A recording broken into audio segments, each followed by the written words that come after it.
Good morning, Arlo and Frank.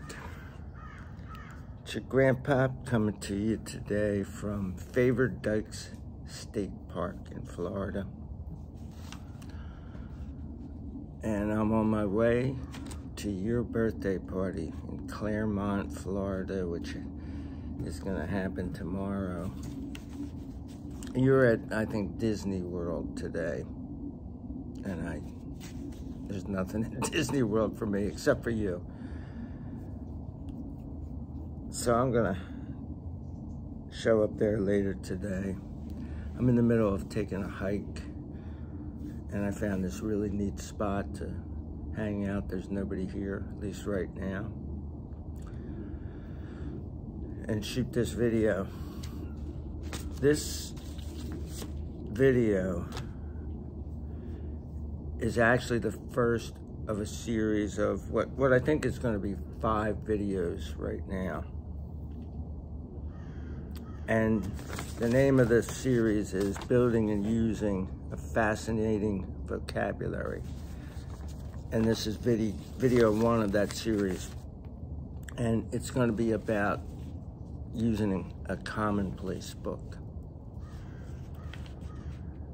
The second one is going to be how to have civil discourse with other human beings and how vocabulary fits into that. The third one is going to be about how to have not so civil discourse when you need to argue with somebody. How to do it and use vocabulary in that context. And then if that fails, we're gonna do one called Them's Fighting Words. And it's not how to fight, trust me. You don't want to learn how to fight from me. It's words about fighting. Sometimes you can not get into a fight by calling it something that sounds funny. But we'll get into all that. And then the last one is on funny and foreign words.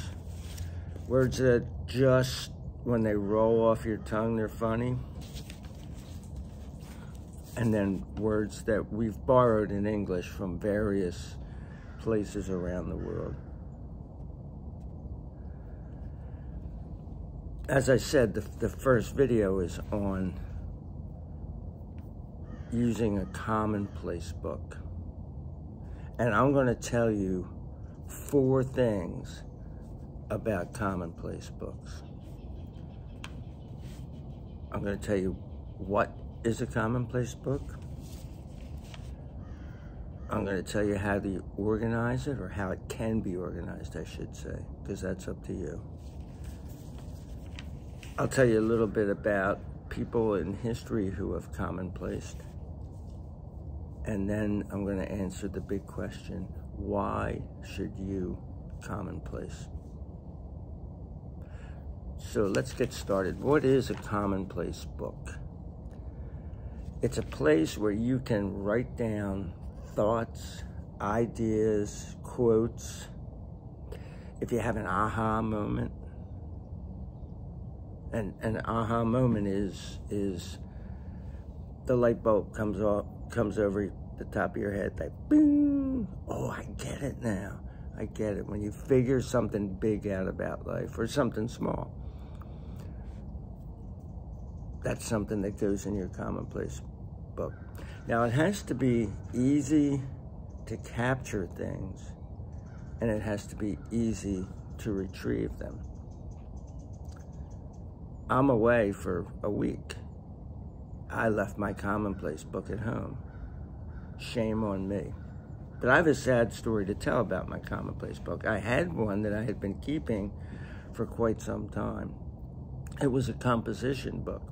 And it was a squirrel over there. I thought he was going to jump on this table.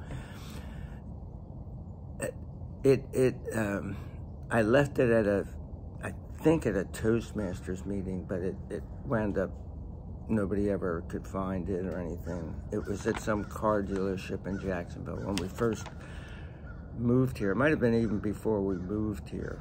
I found this place, and I would always take it with me to things like Toastmasters meetings, because you're going to hear in speeches that people give, like, wow, I want to write that down, I want to remember it. So,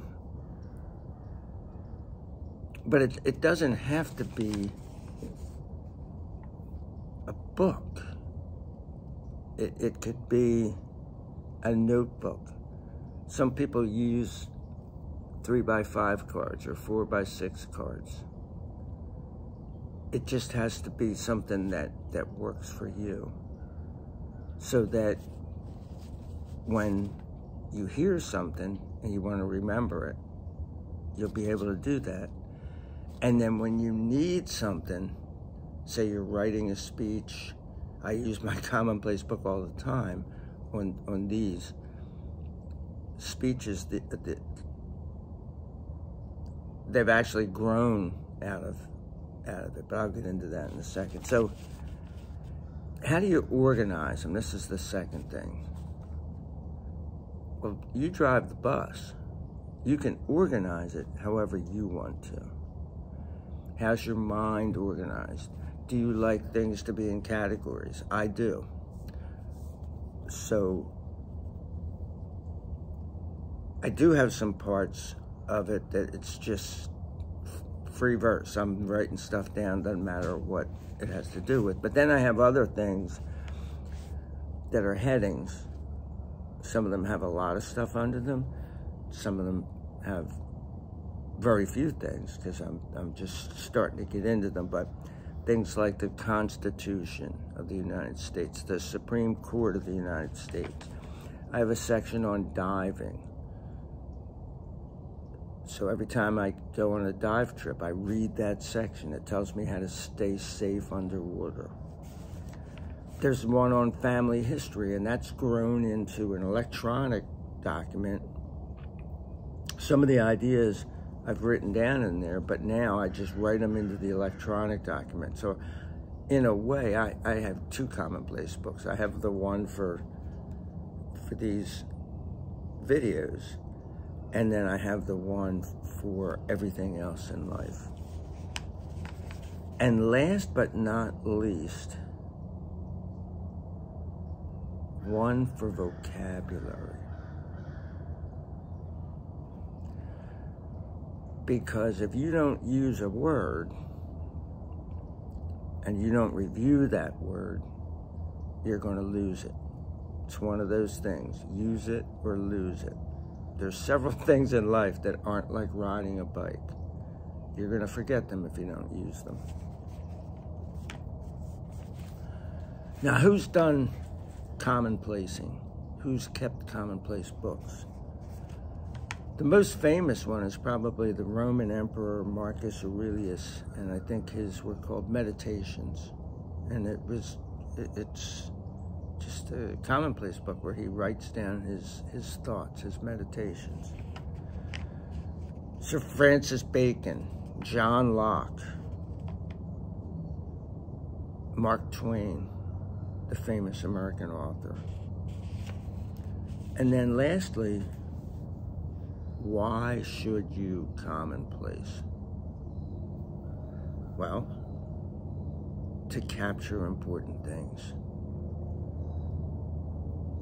And then, every morning when I read the Bible, I also read part of my Commonplace book.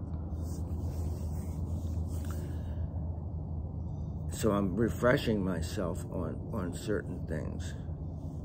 Like, I always forget the 5 levels of grief of, now I can't even remember the name of that. I think it's Kubler-Ross, 5 levels of grief.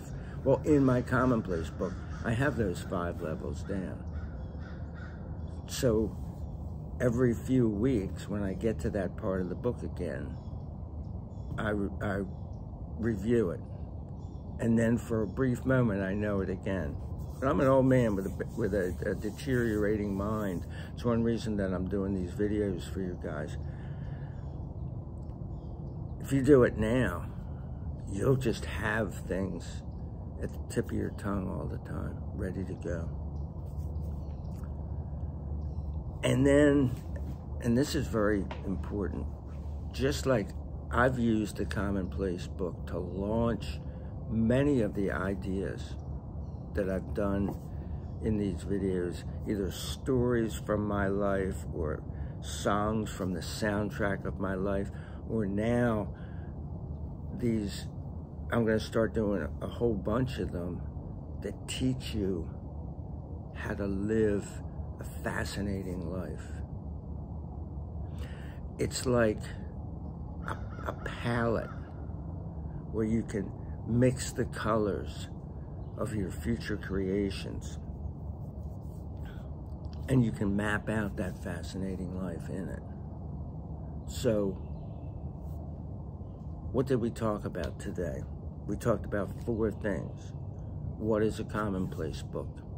And quite frankly, it's a place to capture ideas. Doesn't matter how you do it, just so it's easy to capture them and easy to retrieve them. Number 2, how's it organized? It's organized the way that you want it organized so that it works for you. Number 3, we talked about a few famous people who have Commonplace, all very successful. The leaders in their I don't want to say industries, in their fields, such as Mark Twain. I guarantee that Shakespeare did it. He's not mentioned in any of the literature on it, but I guarantee in one form or another he did that. And then lastly, why Commonplace? And it's to be able to create in your life the things that you want to create. So many times in your life you're going to go, oh, I should have written that down. You'll know that you had an amazing idea, but you just can't remember it. Well, figure out a way, guys, that you can capture the ideas, and then whenever you need them, you can retrieve them. Peace out.